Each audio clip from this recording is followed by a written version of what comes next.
Big Boss the common man அப்படிங்கிற இந்த நிகழ்ச்சியே முனியம்மா அப்படிங்கிற அந்த ஒரு நபரை சுற்றி தான் சுழண்டு கொண்டு இருக்கு அப்படிங்கிறத நம்ம சொல்லி தான் ஆகணும். பிக் பாஸ் த காமன் மேனுடைய முதல் எபிசோடு டிஸ்னி ஹாட் ஸ்டாரில் ரிலீஸ் ஆகிருக்கு. முதல் எபிசோடே வேற லெவலில் ரணகலம் பண்ணிட்டாங்க. சல்லி சல்லியாக நொறுக்கிட்டீங்களடா அப்படிங்கிற மாதிரி பலதரப்பட்ட சம்பவத்தை பண்ணிக்கிட்டு இருக்காங்க. முனியம்மா ஏன் கதறி அழுதாங்க, அவங்க அழுததுக்கான காரணம் என்ன, முனியம்மா ஆக்சுவலாக வெளியில் போயிருக்க வேண்டியது, அவங்க அந்த 50 பேருக்குள்ளே தொடருவதற்கான காரணம் என்ன, இது எல்லாத்தையும் பற்றி நம்ம தெளிவாக பார்க்க வேண்டியிருக்கு. அதாவது லட்சக்கணக்கான பேர் 2 நிமிட வீடியோக்களை விஜய் டிவிக்கு அமிச்சு நம்மளும் எப்படியாவது பிக் பாஸ்குள்ளே போயிடுவோம் அப்படின்னு சொல்லி கனவோடு காத்துக்கிட்டு இருந்தாங்க. அதில் ஒரு சில பேருக்கு தான் நேர்முக தேர்வு அப்படிங்கிறது நடந்து கடைசியாக 50 பேர் ஷார்ட் லிஸ்ட் ஆகிருந்தாங்க.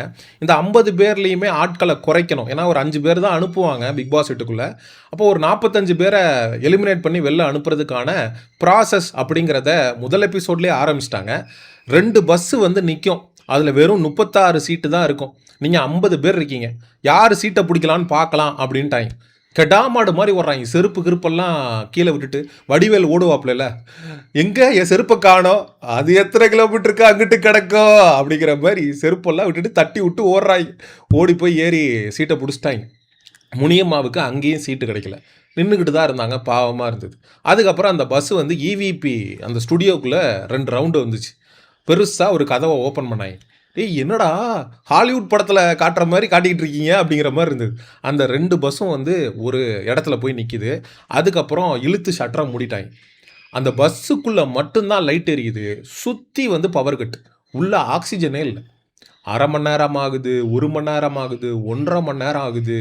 நின்னவங்க நின்றுக்கிட்டே இருக்காங்க, மூச்சு விட முடியல, வேர்த்து கொட்டுது, கதறாங்க. பாவம் ஒரு பொண்ணுக்கெல்லாம் மயக்கம் வந்துடுச்சு, முடியல. அதனால் ஒரு ஃபேட்டாக ஒரு பொண்ணு, அந்த பொண்ணு சொல்லுது, நான்லாம் எனக்கு ஒரு மாதிரி ஆயிடுச்சு, நான் இறங்கிடலான்னு நினச்சேன், ஆனால் அது எப்படியாவது இந்த வாய்ப்பை நம்ம விட்டுறக்கூடாதுன்றதுக்காக பல்ல கடிச்சிட்டு நின்னேன் அப்படின்னு சொல்கிறப்போ அதை ஒவ்வொரு ஃப்ரேமாக காட்டினாங்க. அந்த கண்டஸ்டன்ஸனுடைய முகத்தை, அந்த காமன் மேன் கண்டஸ்டன்ஸுடைய ஒவ்வொரு ஃப்ரேமாக காட்டும்போது ஏக்கம் ஒரு பக்கம், முடியலை, கஷ்டம், வேர்வை. அந்த அந்த ஒரு சின்னூண்டு இடத்துக்குள்ளே அத்தனை பேர் எப்படி இருக்க முடியும், அதுவும் 2 மணி நேரம். அவ்வளோ பேரும் பல்ல கடிச்சிட்டு நின்னானுங்க, ஒருத்தங்க அப்படிங்கிறப்போ இந்த பிக் பாஸ் வாய்ப்பு அப்படிங்கிறது அவ்வளோ எளிதில் எவனுக்கும் கொடுத்துட மாட்டாங்க, கிடைச்சிராது அப்படின்னு சேனல் தரப்புலேருந்து கொடுக்கப்பட்ட ஒரு முக்கியமான ஸ்டேட்மெண்ட்டு தான் இந்த டாஸ்க். அடுத்த ரவுண்டில் எல்லாருக்கும் கண்ணை கட்டிட்டு பிளைண்ட் ஃபோல்டு பண்ணி, நீங்கள் 50 பேர் இருக்கீங்க, ஆனால் இங்கே இருக்கிறது ஒரு 45 சேர் தான் இருக்குது. நீங்கள் யார் கண்ணை திறக்காமல் அந்த சேரை எடுத்துகிட்டு உட்காந்துக்கிறீங்களோ அந்த 45 பேருக்கு தான் அடுத்த ரவுண்டுக்குள்ளே போக முடியும். 5 பேரை எவிக் பண்ணுவோம் அப்படின்ட்டாங்க. அதுக்கப்புறம் இருக்கவெல்லாம் அடித்து பிடிச்சி சேரில் ஏறி உட்காந்துக்கிட்டாங்க. இந்த இடத்துல முனியம்மா என்ன பண்ணுறாங்கன்னா, ட்ரை பண்ணுறாங்க, முயற்சி பண்ணி உட்காந்துடணும் அப்படின்னு. அப்போ என்ன பண்ணிடுது, ஒரு பொண்ணு சேர் மேலே இப்படி உட்காந்துக்குது, பிடிச்சிக்குது சேரை. அப்போ அந்த பொண்ணோட கை மேலே முனியம்மா உட்காந்துருந்துருக்காங்க. ஒரு கட்டத்தில் முனியம்மா வேணாம், நம்ம அப்படிலாம் ஒன்றும் உட்கார வேணாம், அந்த பொண்ணு மேலே உட்காந்து அந்த பொண்ணை கஷ்டப்படுத்தி அந்த சேரில் உட்கார வேணாம் அப்படின்னு சொல்லிட்டு வந்துட்டாங்க. ஸோ ஒரு 5 பேரில் முனியம்மாவும் ஒரு ஆள். அப்போ தான் ஹோஸ்ட்டு மாயாவுடைய என்ட்ரி. மாயா உள்ளே என்ன பண்ணுதுன்னா, பஞ்சாயத்து தலைவர் நான் தான் அப்படின்னு சொல்லிட்டு, ட்வின்ஸ் 2 பேர், அவங்க நல்லா விளாடுறாங்க அப்படின்னு சொல்லி எல்லாரும் பாராட்டுறாங்க. அவங்க ஒற்றுமையாக 2 பேராக சேர்ந்து விளாடுறாங்க. அவங்க ஃப்ராடுத்தனம் பண்ணிகிட்டு இருக்காங்க. நியாயமாக பார்த்தா ஒருத்தரை அவுட் பண்ணணும்னா இவங்க 2 பேரும் சேர்ந்து ஸ்ட்ராட்டஜி பண்ணி ஒரு ஆள் விளையாடுற கேமை இவங்க 2 பேரும் விளையாடிக்கிட்டு இருக்காங்க. அவனுங்க என்ன பண்ணியிருக்கிறானுங்கன்னா, ஒரு பொண்ணை இது பண்ணி அந்த பொண்ணு கம்ப்ளைண்ட் பண்ணுது, இந்த மாதிரி என்னை தள்ளி விட்டுட்டான், நான் தான் முதல்ல உட்காந்தேன் அப்படின்னு சொல்லிட்டு கம்ப்ளைண்ட் பண்ணுது. அதுக்கப்புறம் மாயா போய் கேட்குது, உங்கள் 2 பேரும் ஒரே பேட்சை வச்சுக்கங்க, ஒரு பேட்சை கொடுங்க அப்படின்னு சொல்லிட்டு. நாங்கள் எதுக்கு கொடுக்கணும் அப்படின்னு சொல்லிட்டு, நாங்கள் தானே இந்த இடத்த பிடிச்சி உட்காந்துருக்கோம் அப்படின்னு சொல்லிட்டு பேசுகிறானுங்க. விட்டு கொடுக்குற தன்மை இல்லைனா நீங்களாம் என்ன இதுக்குடா வர்றீங்க அப்படின்ற கேள்வியெல்லாம் இருக்குது. பிக் பாஸ்ன்றது எப்படியாவது அடித்து பிடிச்சி பிக் பாஸ் வீட்டுக்குள்ளே போயிடணும் அப்படிங்கிறது மட்டும் இல்லை, ஒரு ஸ்போர்ட்ஸில் நீ எந்த மாதிரி நடந்துக்கிட்ட அப்படிங்கிறதும் இருக்குது. அப்புறம் அவங்க 2 பேர்கிட்ட இருந்து ஒரு பேட்சை வாங்கி அதை யாருக்கு கொடுக்கலாம் அப்படின்னு சொல்லிட்டு மாயா முனியம்மா கையில் கொடுத்ததும் முனியம்மாவுக்கு ஒரே அழுகை. அதுக்கப்புறம் மாயா கேட்குறாங்க முனியம்மாட்ட, ஏன் நீங்கள் விட்டு கொடுத்தீங்க அப்படின்னு. இல்லை மேடம், அவங்க கையை சேரில் பிடிச்சிருந்தாங்க, நான் அவங்க கை மேலே உட்காந்துருந்தேன், கைன்னு கத்திக்கிட்டே இருந்தாங்க. அந்த இடத்துல எனக்கு ஒரு மாதிரி கஷ்டமாயிருச்சு. அதனால தான் வந்து நான் விட்டு குடுத்துட்டேன் அப்படின்னு சொல்லி முனியம்மா சொல்றாங்க. "விட்டுக் குடுப்பவர்கள் கெட்டுப் போவதில்லை" அப்படிங்கிறதுக்கு ஒரு சிறந்த உதாரணமா முனியம்மாவிற்கு மாயா வந்து அந்த பேட்ச குடுக்குது. எல்லாரும் வந்து என்ன நெனச்சுட்டாய்ங்க அப்படின்னா, முனியம்மாவுக்கு வந்து காமன் மேன் ஷோ சொம்படிக்குது. ஹோஸ்ட் எல்லாம் பயாஸ்டா வந்து முனியம்மாக்காக செயல்படுறாங்க அப்படின்னு தான் நெனச்சிருப்பாங்க அந்த இடத்துல. ஏன்னா அந்த 5 பேர்ல முனியம்மாக்கு மட்டும் ஏன் குடுக்கணும்? 5 பேருமே அவுட் ஆயிட்டாங்க. முனியம்மாக்கு மட்டும் ஏன் குடுக்கணும்? அப்படிங்கிற ஒரு கேள்வி இருந்தது. அதுக்கப்புறம் மாயா வந்து சர்ப்ரைசிங்கா அந்த மிச்சம் இருக்கக்கூடிய 4 பேருக்கான பேட்ச தன்னுடைய பாக்கெட்டுக்குள்ள விட்டே எடுத்துட்டு வந்திருக்கு. எடுத்து இந்தாங்க ஆளுக்கு ஒரு பேட்ச் வச்சுக்கங்க. நீங்க எல்லாருமே அடுத்த ரவுண்டுக்கு போறீங்க அப்படின்னு சொன்னதும் எல்லாரும் பயங்கர மகிழ்ச்சி. Bigg Boss common man set சும்மா சொல்லக்கூடாது. லட்சக்கணக்கில செலவு பண்ணி ஒரு ஃபுட்பால் கிரவுண்ட் மாரி இருக்கு அப்படின்னு சொல்லி ராஜு கூட சொன்னாப்ல. அந்த அளவுக்கு பிரம்மாண்டமா உண்மையிலேயே சொல்றேன் ரொம்ப சூப்பரா போட்டிருந்தாங்க. மெனக்கெட்டிருந்தாங்க. பாராட்டியே ஆகணும். ஏன்னா பட்ஜெட்ல வந்து நாங்க பண்றோம் அப்படின்னு சொல்லி கேவலமா ஏதாவது பண்ணாம பிரம்மாண்டமாக த காமன் மேன் செட்டப் போட்ட விஜய் டிவிக்கு நம்ம இந்த இடத்துல வாழ்த்துக்களை சொல்லி தான் ஆகணும். அதுக்கப்புறம் ஜட்ஜஸ் உடைய என்ட்ரி ஆரி வராரு, ராஜு வராரு. ஓவியாக்கு மட்டும் ஸ்பெஷல் அட்டென்ஷன் கொடுத்து டான்ஸ் எல்லாம் போட்டு வேற லெவலில் வந்து சேரில் உட்கார வச்சு ஓவியா அவர்கள் வந்து வர்றாங்க அப்படிங்கிற மாதிரி வேற லெவலில் பண்ணியிருந்தாங்க. ஓவியா ஆர்மி வந்து திரும்ப ஆக்டிவேட் ஆகிருக்கும். தலைவி வந்துட்டாடா அப்படின்னு சொல்லி சோஷியல் மீடியாவில் ஓவியாவுடைய ஆர்மி வந்து ஃபயர் விட ஆரம்பிச்சிருப்பாங்க. அதுக்கப்புறம் நேர்முக தேர்வு இன்ட்ரோடக்ட் பண்ணிக்கிங்க உங்களை இன்ட்ரடியூஸ் பண்ணி உங்களை பற்றி சொல்லுங்கள் அப்படின்னு சொல்லிட்டு சொல்கிறாங்க. அதில் முதல் ஆளாக வரக்கூடியவர் வந்து தடீஸ்வரன். அந்த தடீஸ்வரன் வந்து மதுரை பக்கத்துல இருந்து ஒரு 7 கிலோமீட்டர் ஒரு கிராமத்துல இருந்து வராரு. ரொம்ப தன்னம்பிக்கையோட பேசினாரு. ஜட்ஜஸ் வந்து குறுக்க மறுக்க கேள்வி கேட்டாங்க. அவர் வந்து எதுக்குமே தயங்காம நான் வந்து சுயதொழில் பண்றேன். நான் வந்து 4 மாடு வச்சிருக்கேன். நான் யாருக்கிட்டையும் கை கட்டி வேலை பார்க்கல. இன்னொருத்தர்கிட்ட கை கட்டி வேலை பார்க்குறோம் அப்படின்னா அவங்க சொல்கிறது வந்து நம்ம கேட்டு நடக்கிற மாதிரி இருக்கும்.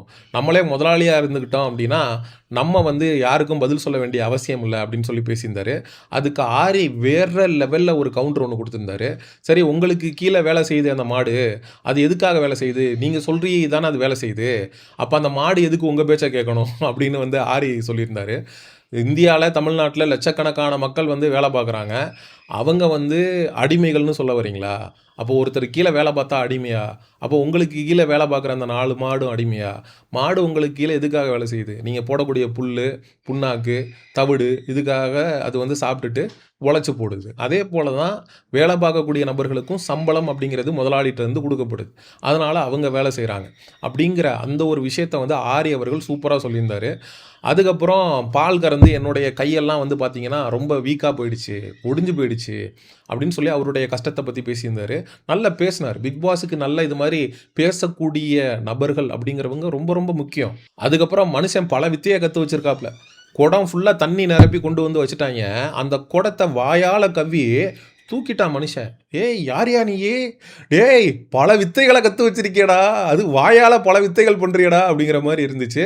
ஒரு இன்ட்ரெஸ்டிங் கேரக்டராக தடீஸ்வரன் ஜட்ஜுகளுடைய பார்வையில் மட்டும் இல்லை என்னுடைய பார்வையிலையுமே தெரிஞ்சார். அதுக்கப்புறம் தன்னுடைய அம்மாவை பற்றி பெருமையாக பேசினார். 1000 பக்கங்களுக்கு வந்து எங்கள் அம்மாக்காக வந்து எழுதலாம், ஆனால் ஒரு பக்கத்துக்கு கூட எங்கள் அப்பாக்காக எழுத முடியாது. எங்கள் அப்பா வந்து குடிச்சு அவர் வந்து என்னுடைய வாழ்க்கையை கெடுத்துட்டாரு, எனக்கு எங்கள் அத்தை பொண்ணை கட்டி வச்சிட்டாங்க அப்படின்லாம் பேசினார். அவருக்கு வந்து 2.25 வயசில் ஒரு குழந்தை இருக்குது அப்படிங்கிறதையும் சொல்லியிருந்தார். சரி ஒரு இன்ட்ரெஸ்டிங்கான கேரக்டராக தெரிகிறாரு அப்படின்றதுனால ஜட்ஜஸ் வந்து தடீஸ்வரனை செலக்ட் பண்ணிட்டாங்க. ஒரு மதுரையில் ஒரு பக்கத்தில் ஒரு கிராமத்தில் இருந்து வந்த நேர்முக தேர்வில் செலக்ட் ஆகிருக்காரு அப்படிங்கிறது உண்மையிலே நல்ல விஷயம். அதுக்கப்புறம் மோனிகா கிறிஸ்டியானா அப்படின்னு சொல்லிட்டு ஒரு பொண்ணு வந்து வந்தாங்க. அந்த பொண்ணுக்கு வந்து இன்ட்ரடக்ஷனே வந்து கொடுக்க வரல. ஜட்ஜஸ் வந்து உங்களை பற்றி சொல்லுங்கள் அப்படின்னா நான் வந்து பார்த்தீங்கன்னா இதுக்கு முன்னாடி ஐடி கம்பெனியில் ஒர்க் பண்ணிகிட்டு இருந்தேன். அதுக்கப்புறம் வந்து எனக்கு ஆங்கரிங்லாம் ட்ரை பண்ணி பார்த்தேன். எங்கேயுமே எனக்கு வந்து செட் ஆகலை. பிக் பாஸ் வந்து என்னுடைய கடைசி ஹோப்பு. அதனால தான் நான் இங்கே வந்திருக்கேன் அப்படின்னு சொல்லிட்டு அந்த பொண்ணு சொல்லுது. ஒரு ஐடி கம்பெனியில் ஒர்க் பண்ணுறேன்னு சொல்கிற, இன்ட்ரோடியூஸ் யுவர் செல்ஃப் அப்படின்னா உன்னை பற்றி சொல்லக்கூடவா தெரியாது? நான் நல்லா பாடுவேன் பாருங்கள், 2 லைன் பாடி காட்டுறேன். நான் நல்லா ஆடுவேன் பாருங்கள், 2 டான்ஸ் ஸ்டெப்பு போட்டு காட்டுறேன். பிக் பாஸில் வந்து நான் 100 நாள் வேறு லெவலில் என்டர்டெயினாக வச்சுப்பேன். எனக்கு நல்ல ஹியூமர் சென்ஸ் இருக்குது. இன்னும் சொல்லப்போனால் நான் ஒரு ரொமான்டிக்கான பர்சன் கூட. இன்னும் சொல்லப்போனால் எனக்கு வந்து பிக் பாஸில் வந்து யாராவது ஒருத்தரை பிடிச்சிருச்சு அப்படின்னா நான் ரிலேஷன்ஷிப்குள்ளே போகிறது கூட நான் ரெடியாக இருப்பேன். இதெல்லாம் தான் ஜட்ஜஸ் எதிர்பார்க்குறாங்க. உன்கிட்ட ஃப்ளேவர்ஸ் எதிர்பார்க்குறாங்க. நீ எந்த அளவுக்கு வைப்ரன்ட்டா இருக்க? உனக்கு பல கலர்ஸ் இருக்கா? என்டர்டெய்னிங்கா வச்சுக்கிறியா? நல்லா பேசுறியா? ஒரு இன்ட்ரோடக்ஷனே வரல. என்ன நெனச்சுக்கிறாங்க, இந்த மோனிகா, கிறிஸ்டினா போன்ற பெண்கள் எல்லாம் அப்டின்னா, நல்லா மேக்கப் போட்டுக்கிட்டா, நல்லா வந்து பிரசன்டபிளா ட்ரெஸ் பண்ணிக்கிட்டா, அப்படியே போய் நின்னுட்டா நம்மள செலக்ட் பண்ணிருவாங்க அப்படின்னு நெனச்சுட்டு வந்துர்றாங்க போல இருக்கு. இவங்கலாம் எப்படி டாப் 50 கண்டஸ்டன்ட்டா வந்தாங்க அப்படிங்கிறது எனக்கு சத்தியமா தெர்ல. சீரியஸ்லி ஒரு இன்ட்ரோடக்ஷனே வரலையே! இவங்கள வந்து நீங்க பிக் பாஸ் வீட்டுக்குள்ள விட்டு என்ன பண்ண போறீங்க? மொத வாரமே எவிக்ட் ஆயி வெளில வர வேண்டியது தான். ஏன்னா பிக் பாஸ் வீட்டுக்குள்ள போறீங்கன்னா, உங்களுக்காக நீங்க டிஃபெண்ட் பண்ணணும். உங்களுக்காக நீங்க ஸ்டாண்ட் பண்ணணும். எவ்வளவோ சிச்சுவேஷன்ஸ் வரும். அது எல்லாத்தையுமே கடந்து வரணும். ராஜு வேற லெவல்ல ஒரு விஷயம் சொன்னாரு. பிக் பாஸ் அப்படிங்கிறது ஒரு சீரியஸான பிளாட்ஃபார்ம். நீங்க பிக் பாஸ் வீட்டுக்குள்ள போறீங்க அப்படின்னா, உங்கள பத்தின கிரிட்டிசிசம் அப்படிங்கிறத வெளியில வைக்கிறதுக்கு 1000 பேர் இருக்காங்க. நீங்க இந்த கேம சீரியஸா எடுத்துக்கிட்ட மாதிரி எனக்கு தெர்ல. உங்ககிட்ட ஏதோ ஒரு விஷயம் குறையுது. அதனால பெட்டர் லக் நெக்ஸ்ட் டைம் அப்படின்னு சொல்லிட்டு எலிமினேட்டட் அப்படின்னு சொல்லிட்டு ரெட் கார்ட குடுத்து, இந்த மோனிகா கிறிஸ்டினா அப்படிங்கிற பொண்ண வந்து வழி அனுப்பிச்சு வச்சுட்டாரு ராஜு. ராஜுவ நான் என்னமோ காமெடியன், அவர் வந்து டைம் என்கவுண்டர் குடுக்கக்கூடியதுல பெரிய ஆளுன்னு நெனச்சுட்டு இருந்தேன். ஆனா, "do not judge a book by it's cover" அப்படின்னு சொல்ட்டு ராஜு ரொம்ப சென்சிபிளா பேசினாரு. இன்னைக்கு ராஜு என்ன உண்மையிலேயே ரொம்ப இம்ப்ரெஸ் பண்ணிட்டாரு. ஸோ, இந்த 50 பேர்ல இருந்து ஒரு நபர் வெளியேற்றப்பட்டிருக்கிறாங்க. அவங்க வந்து மோனிகா கிறிஸ்டினா. ஒருத்தர் வந்து அடுத்த ரவுண்டுக்கு தகுதி பெற்றிருக்கிறாரு. அவர் வந்து தடீஸ்வரன். அதுக்கப்புறம் முனியம்மா வந்து அழுது, எமோஷனல் ஆகி, கண்ணீர் விட்டு, அங்க முனியம்மாக்கு வந்து வெளியில மட்டும் ஃபேன்ஸ் இல்ல. உள்ளுக்குள்ள இருக்க அந்த 50 பேர் இருக்காய்ங்கல்ல, காமன் மேன் கண்டஸ்டன்ட். மாயா கேட்குறாங்க, "இவங்களுக்கு குடுக்கலாமா?" அப்படின்னதும், அப்படியே கத்துறாய்ங்க, கை தட்டுறாய்ங்க, "ஏய்!" அப்படிங்கிறாய்ங்க. முனியம்மாவ அங்க இருக்கிற எல்லாருக்குமே பிடிச்சிருக்கு. ஜட்ஜஸுக்கு பிடிச்சிருக்கு, மாயாக்கு பிடிச்சிருக்கு, அங்க இருக்கிற 50 கண்டஸ்டன்ட்க்கு பிடிச்சிருக்கு, வெளியில மக்களுக்கும் பிடிச்சிருக்கு. ஸோ, அது மாரி வந்து ரொம்ப நேசிக்கப்படக்கூடிய நபராக முனியம்மா வந்து ஆயிட்டாங்க. இன்னைக்கு தான் த காமன் மேன் ஃபர்ஸ்ட் எபிசோடே தொடங்கியிருக்கு. அதுக்குள்ள முனியம்மாவுக்கு வந்து இவ்ளோ லவ்வு, இவ்ளோ அஃபெக்ஷன், முனியம்மா மேல இவ்ளோ பேர் அன்பா இருக்கிறாங்க அப்படின்னா, முனியம்மா வந்து இந்த காமன் மேன்ல செலக்ட் ஆயி, பிக் பாஸ்குள்ள போனதுக்கப்புறம் எந்த அளவுக்கு மக்கள் வந்து முனியம்மாவ நேசிப்பாங்க அப்படிங்கிறத பார்க்கறதுக்கு நானும் ரொம்ப ஆர்வமா இருக்கேன். மக்களாகிய நீங்க இன்னைக்கு டிஸ்னி ஹாட்ஸ்டார்ல ரிலீஸ் ஆன காமன் மேன் ஷோவுடைய ஃபர்ஸ்ட் எபிசோட பார்த்துட்டீங்களா? எப்படி இருந்துச்சு? அப்படிங்கிற உங்களுடைய கருத்துக்கள மறக்காம கமெண்ட் செக்ஷன்ல சொல்லுங்க. Exclusive Bigg Boss and entertainment அப்டேட்ஸ்க்கு மிஸ்டர் செய்யோன் சேனல சப்ஸ்கிரைப் பண்ணுங்க. See you in the next video. Bye bye.